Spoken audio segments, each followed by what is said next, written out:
दिल्ली का जो पॉल्यूशन है उसके बारे में मैं अपना व्यू शेयर करना चाहता हूँ। वो जो फार्म की जो फायर्स है, जो हर साल जो फार्मर्स अपना जो उसको वो बर्न करते हैं, उससे वो एग्रीवेट हो जाता है। लेकिन उसके साथ साथ ये भी हमें देखना चाहिए कि दिल्ली में करीब 30 से 40 लाख व्हीकल्स, कारें हैं और स्कूटर्स हैं, मोटर बाइक्स हैं, सब चीज़ें जो हैं, और वो सुबह मॉर्निंग में ऑफिस आवर्स में समझिए 8:30 से 10 तक, और उसके बाद वो जो शॉप ओनर्स हैं वो आ जाते हैं, वो भी अपना ये वो व्हीकल लेके निकलते हैं। तो समझ लीजिए सुबह 8:30 से और 11 बजे तक पीक ट्रैफिक रहता है, जिसमें 30 से 40 लाख व्हीकल्स और रोड्स पे आते हैं। और वो क्योंकि ट्रैफिक जैम्स होता है, तो जिस कार को अपने डेस्टिनेशन में 20-30 किलोमीटर में पहुंचने में आधा घंटा लगना चाहिए, वो ट्रैफिक जैम की वजह से इंजन ऑन रहता है उसको 2 घंटे। तो यानी वो 30 लाख की बजाय आप समझ लीजिए 60 लाख व्हीकल्स हो गए ये रोड्स पे। अगर आप कुछ मिनट्स और आवर्स के हिसाब से कैलकुलेशन उस हिसाब से कर लें तो डबल व्हीकल हो गए, क्योंकि सड़क पे वो आधे घंटे के बजाय 2-2 घंटे रहते हैं। तो ये एक खास मेन कारण है। और वही व्हीकल फिर वो शाम को ऑफिस टाइम के बाद 5 बजे, 5:30 बजे, 6 बजे फिर निकलते हैं। और जो दुकानदार हैं वो भी अपनी दुकानें बंद करते हैं, 9, 9:30 बजे निकलते हैं। तो समझ लीजिए शाम को भी वो 5:30 से और 8 बजे तक फिर दोबारा से वही व्हीकल सड़क पे आ जाते हैं। इसी तरह उसमें जो कुछ और जो कमर्शियल व्हीकल्स हैं, ट्रक्स हैं, मिनी ट्रक्स हैं, और इवन डीटीसी के बसेस हैं, तो वो सब जो बाकी बसेस हैं जो कि जो सीएनजी वाली नहीं हैं, तो वो सब इसमें ये पॉल्यूशन को ऐड करते हैं। और ये हम सब जानते हैं कि हवा में जो पॉल्यूशन होता है वो डस्ट पार्टिकल्स होते हैं। कार्बन डाइऑक्साइड तो प्लांट्स जो होते हैं, ट्रीज होते हैं, वो अब्जॉर्व कर लेते हैं, बाकी गैसेस नहीं करते। और प्लांट्स भी क्योंकि कम हो गए हैं, ट्रीज कम हैं, क्योंकि सड़कें बननी हैं और बिल्डिंग्स बननी हैं, हाईवेज बनने हैं, तो प्लांट्स उस स्पीड से नहीं लग पा रहे हैं, उतनी जगह नहीं बची है। वो लोगों का अवेयरनेस तो थोड़ा बड़ा है।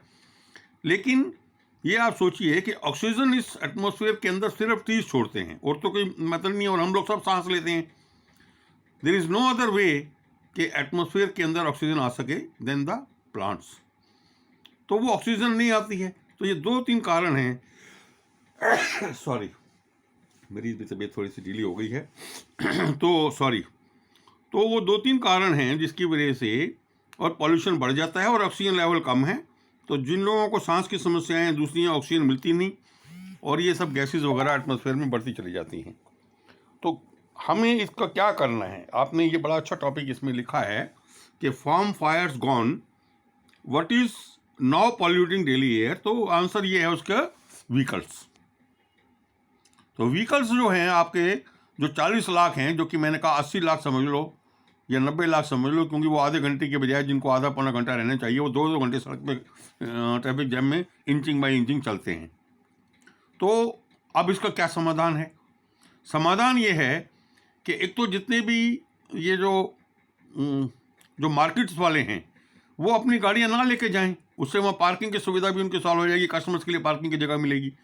और वो अपने मॉर्निंग्स में और इवनिंग्स में और अपने पिकअप ड्रॉप का सिस्टम करें। वो व्हीकल जो है, और वो जैसे एक 16 सीटर टाइप ऑर्गेनाइज कर लें, और एक एरिया के जैसे ये सरोजिनी नगर हो गया, लाजपत नगर हो गया, और शकरपुर हो गया, नेहरू प्लेस हो गया, राजौरी गार्डन हो गया, कमला नगर हो गया, तो लक्ष्मी नगर हो गया, कृष्ण नगर हो गया। इस एरियाज़ के सबके मार्केट्स के जो लोग हैं, जो शॉपकीपर्स हैं, वो अपना इस टाइप का सिस्टम बना लें, क्योंकि उनको तो सुबह 10 बजे शॉप खोलनी है और शाम को 10 बजे बंद करनी है। तो वो अपनी गाड़ी क्यों ले जाके वहाँ उन्होंने 10-12 घंटे खड़ी करनी है? तो उससे उनको वो भी फ़ायदा रहेगा, पार्किंग की जगह भी मिलेगी। तो एक तो सोल्यूशन ये करना चाहिए, उससे उनके नंबर ऑफ व्हीकल सड़क पे कम होंगे। तो ऐसा कुछ रूल टाइप बन जाना चाहिए कि मार्केट एसोसिएशन के साथ बैठ के, और म्यूनसिपल जो कॉर्पोरेशन और एलजी साहब वगैरह सब बैठें इसमें, और चीफ मिनिस्टर साहब बैठें, तो इसमें एक अच्छी सी मीटिंग करके और ये चीज़ें इसको सॉर्ट आउट जरूर करना चाहिए।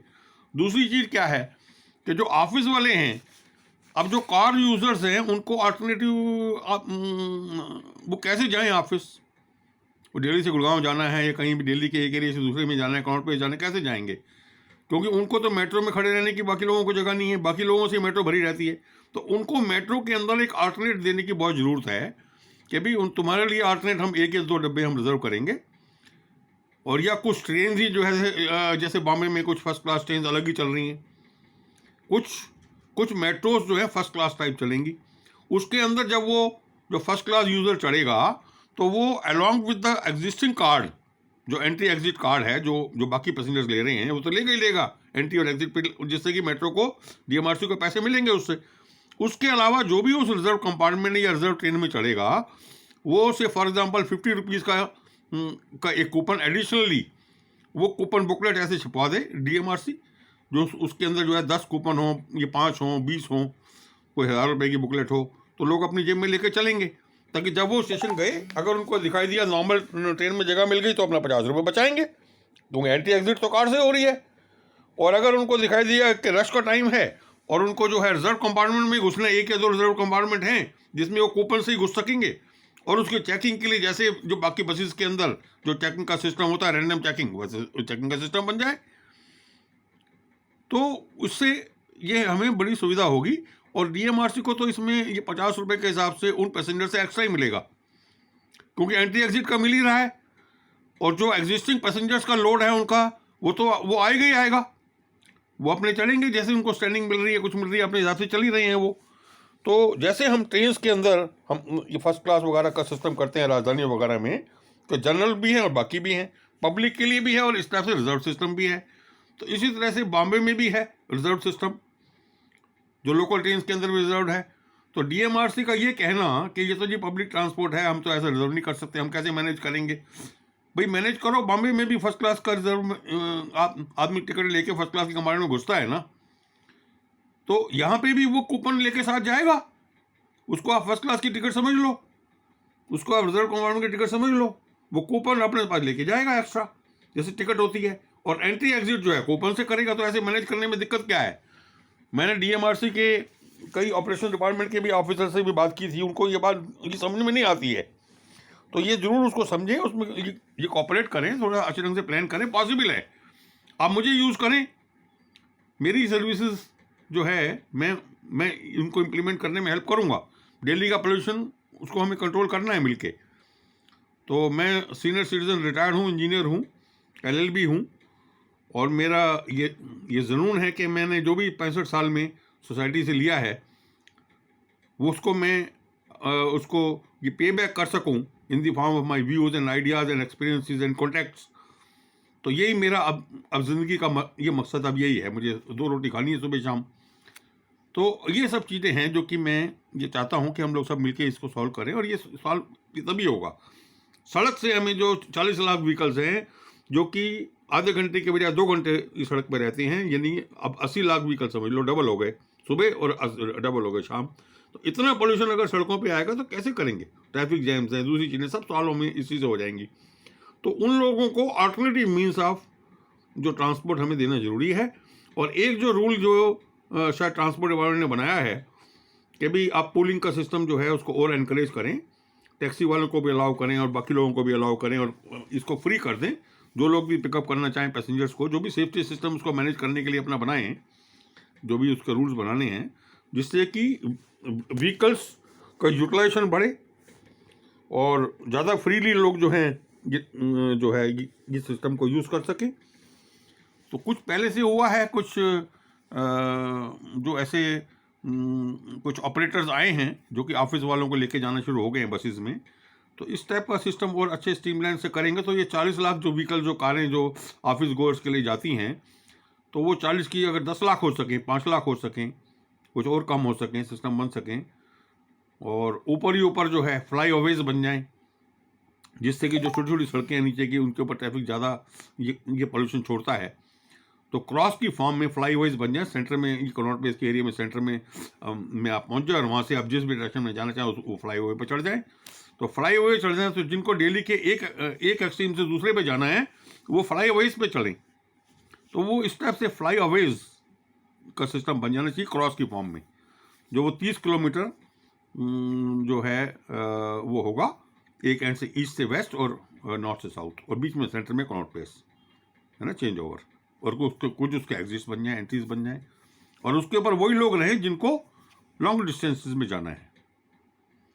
तो ये इस टाइप से कुछ मास्टर प्लान बननी चाहिए, क्योंकि वो छोटे छोटे जो फ्लाईओवर्स बनते हैं वो उस पर लोग चढ़ तो जाते हैं, लेकिन जब वो नीचे उतरते हैं फिर वहाँ पे वो बॉटल नेक आ जाता है। तो नेक यदि बॉटल की बनेगी तो वो फिर अल्टीमेटली ट्रैफिक वहीं फंसेगा। तो वो फ्लाई ओवरवेज का प्रॉपर सिस्टम बनाने की ज़रूरत है, जिसमें कि ट्रैफिक ऊपर ही ऊपर चलता चला जाए, कहीं भी किसी स्टेज पे भी जैम की पॉसिबिलिटी ना हो उसमें। तो वो ये सब चीज़ें थोड़ी सी मास्टर प्लान में बैठ के हमें बनानी चाहिए। मेरा ईमेल है skajainial@yahoo.co.in। I repeat, skajainial@yahoo.co.in। So I will be too happy if I could be of some help in this matter. The concerned authorities, जो है municipalities, the traffic department, and DMRC, and the market associations, lieutenant governor साहब, chief minister साहब, सबको मैं आह्वान करता हूं कि मिलके इस समस्या को सॉल्व करें, क्योंकि ये बड़ी समस्या है। दिल्ली कैपिटल सिटी है, और जो रिवर का पोल्यूशन के भाई उसके ऊपर भी ठीक करने की बातें चल रही हैं, उसका भी जो मास्टर प्लान के अंदर मैं अपनी सजेशन देना चाहता हूं कि उसको जो है टुकड़ों में और 2-2, 4-4 किलोमीटर पे बैरिज लगा के, और वो फिल्ट्रेशन सिस्टम उसमें के बैरियर्स लग सकते हैं, कि पीरियोडिक बैरियर्स, ये भी एक अच्छा प्लान है। और उसमें जो है जैसे मान लीजिए 30 किलोमीटर लंबी है तो 2-2 किलोमीटर पे बैरियर्स फिल्टर्स लग जाएं, वॉल टाइप, और उससे काफ़ी हद तक क्लीनिंग होगी। और जो भी ड्रेनेज वगैरह का सिस्टम है उनको डाइवर्ट करके और सीवेज डिस्पोजल में चला जाए, तो प्रॉपर सारी यमुना एक साथ ठीक करने के बजाय 2-2 किलोमीटर को पकड़ के अपने टारगेट में ये 2 महीने में 4 महीने में ये 2 किलोमीटर करना है, फिर ये 2 किलोमीटर का एरिया करना है, फिर ये 2 किलोमीटर का करना है। तो ऐसे प्लान बना के 24 मंथ्स के अंदर पूरी यमुना का ऐसे मास्टर प्लान बनाया जा सकता है।